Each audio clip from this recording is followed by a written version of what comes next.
So here,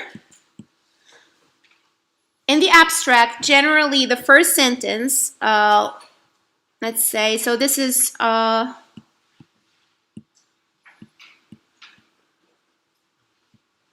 maybe use another car. Okay, so in the first sentence, this is where you set up the context. So here, or generally jump into, describe what is there. So existing solutions.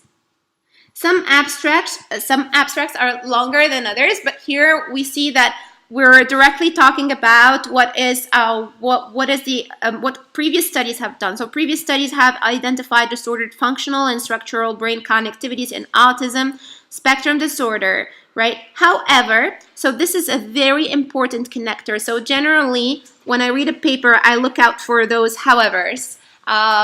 Because these adverbs, they point out generally to the gap in the literature or the limitation that the proposed solution aims to address, okay?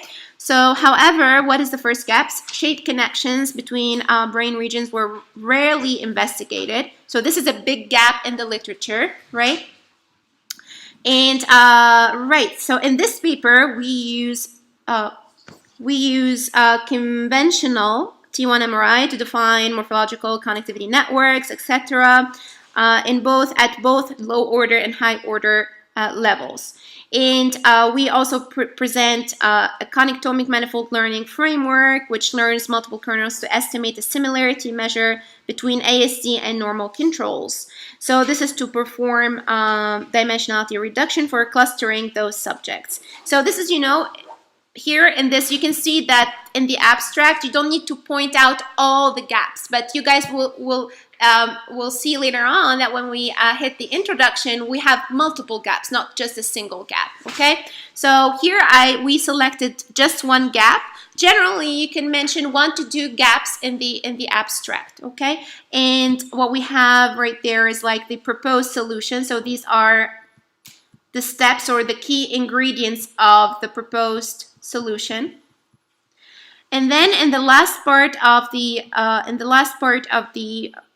abstract, we explain our results. So we say, well, we compared our method with existing state-of-the-art methods, and sometimes we also add some, you can add some more details, okay? You say it's outperformed with, it boosts the accuracy by 5% or 10% or 3%.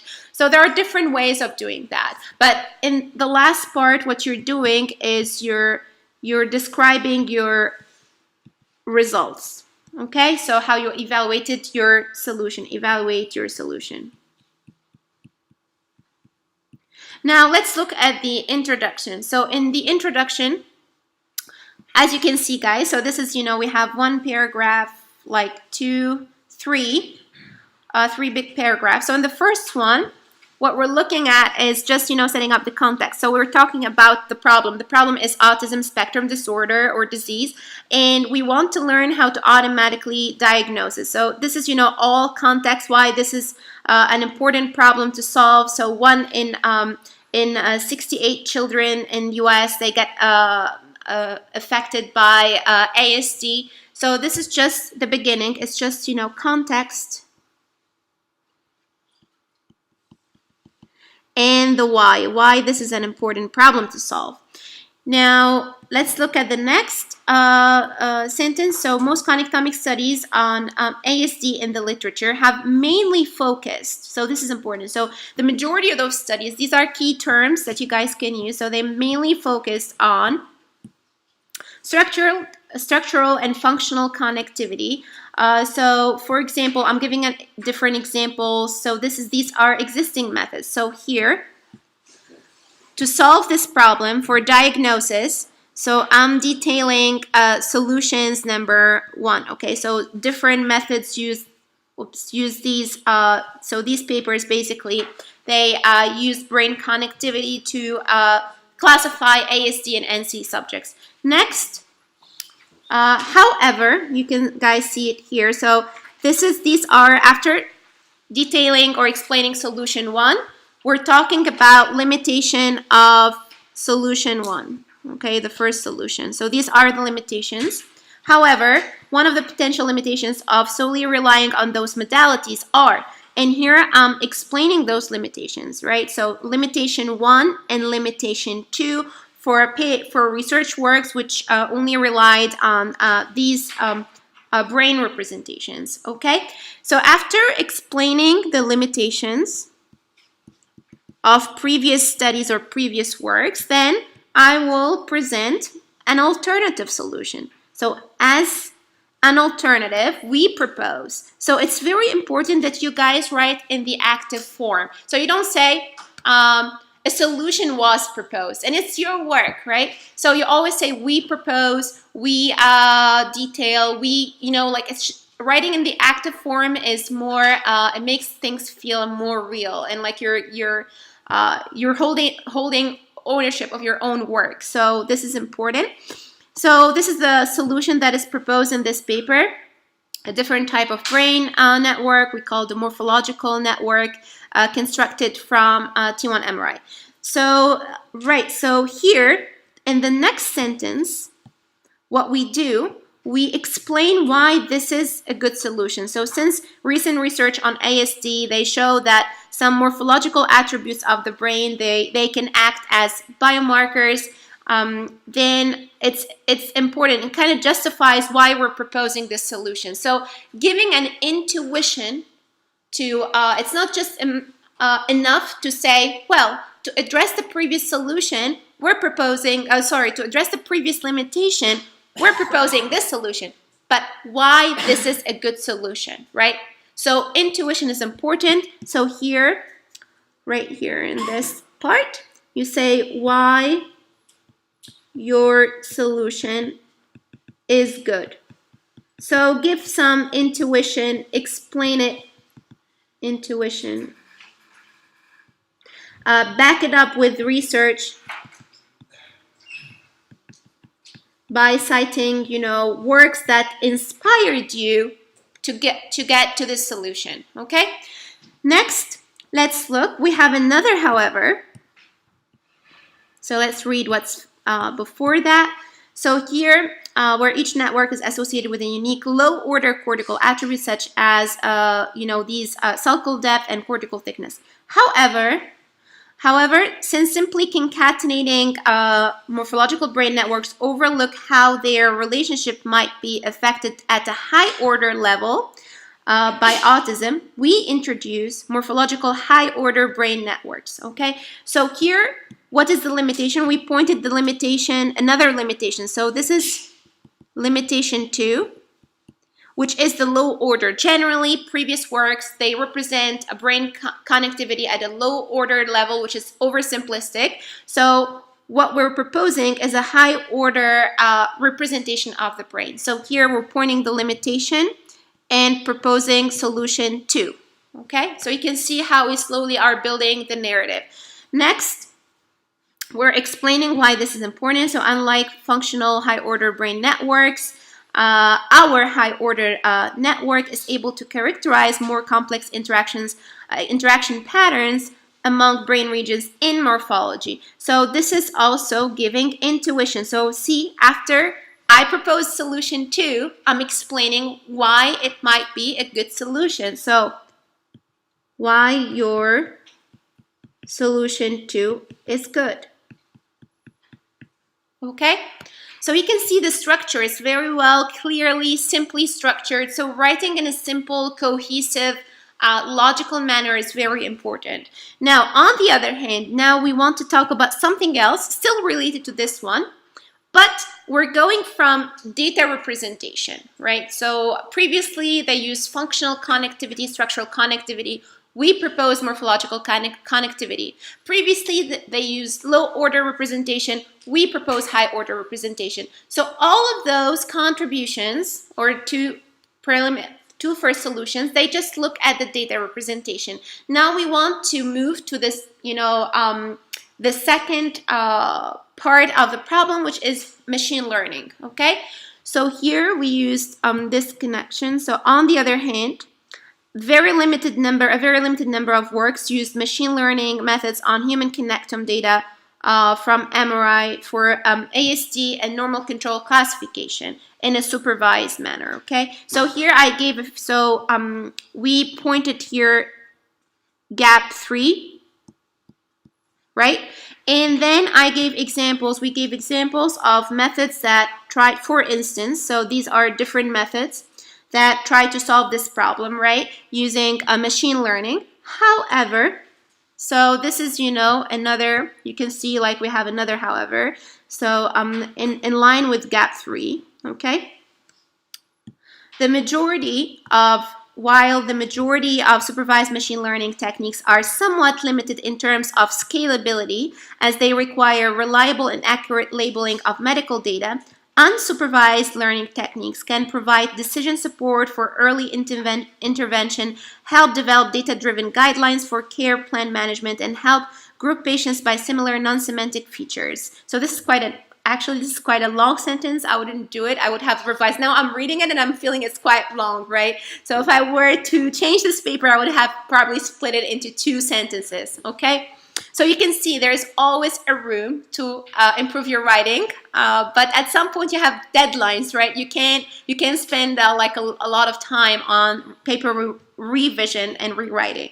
So to enable comparative effective research. So here what I'm saying basically is, however, the majority of those, even if there are very few works that use machine learning, most of those methods are supervised, but supervised methods are not easily scalable because they require labels, right? So here we want to use unsupervised learning, okay? So this is, the hint to our solution.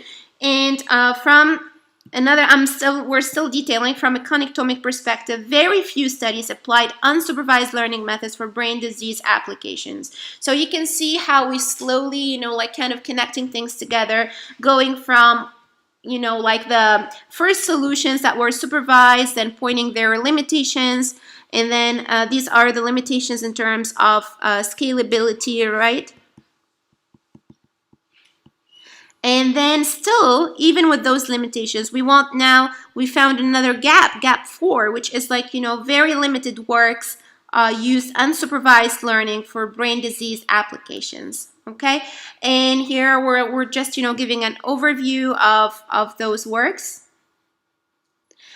And this is one of the, like, how do I say, like, commonly used sentences in research papers. To the best of our knowledge, no previous unsupervised learning methods were used to distinguish between autistic and healthy brains. Okay, so this is, a key contribution. No one has ever solved this before. So when you say, to the best of our knowledge, we unprecedentedly propose, or this is the first work to propose, so it means like you have a big contribution. Now, to fill this gap, we propose. So you can see that all those gaps, so these are different gaps, different limitations, and we're driving the reader slowly to our solution. This is what we're proposing at the very end.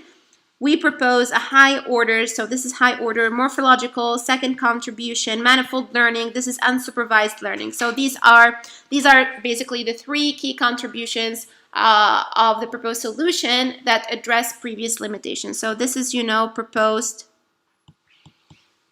solution, okay? Now, we're talking about why part of the solution is important. So we're kind of, highlighting the appealing aspects. Highlighting the appealing aspects of your solution. Highlight appealing aspects of your solution. Okay, so first it does that. Second, it is scalable. Third, it improves something, right? So you can see that we're highlighting those things, and at the very end we said, to the best of our knowledge, this is the first work and we're outlining the contributions of our work. So it defines high-order morphological brain networks, integrates multiple cortical morphological brain networks for autism identification, and utilizes unsupervised learning technique on ASD connectomic data. So in the last part of the introduction, we presented the key contributions, okay? Now, this is the main figure, and you can see the main figure has different parts. So this is, part A. You can just directly read it. So you have like high order. This is the high order morphological brain networks, how we can construct them. This is, the manifold unsupervised. Manifold learning is unsupervised, right, method. Then right here, we're showing the different steps of our method. So this is, you will see this part in the method section, okay? And these are the results, okay? Now, in part 2, generally, this section 2, you can name it using your method, or you can just call it methods, right? It depends on the template you're using, whether it's it depends on the journal template and the conference template. But in this example, this is, the beginning of section 2, the method section. And in the beginning, we say we're presenting our solution, right, using this technique. And after that, so here are a few mathematical notations, how we're using, bold-faced Euler script letters for different letters for tensors and matrices, etc.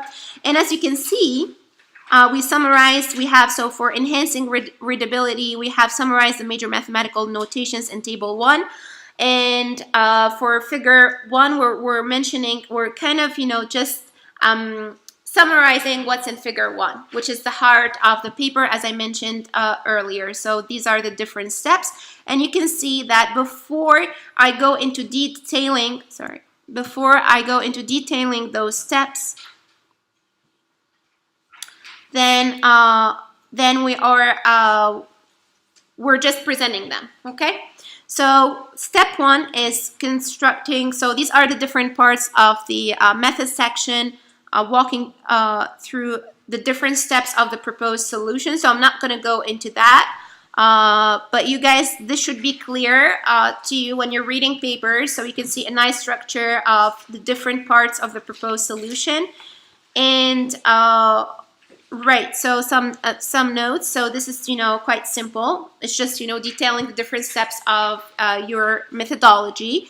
And let's go to the results and discussion. So here in this paper, both are grouped together, but generally in journal papers, you tend to tease them apart or separate them into different sections.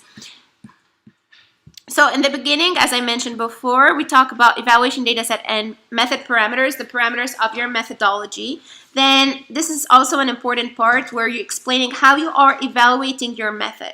And you're benchmarking your proposed solution against other methods. What are those methods? So you have a whole paragraph where you're explaining what are the different comparison methods, right?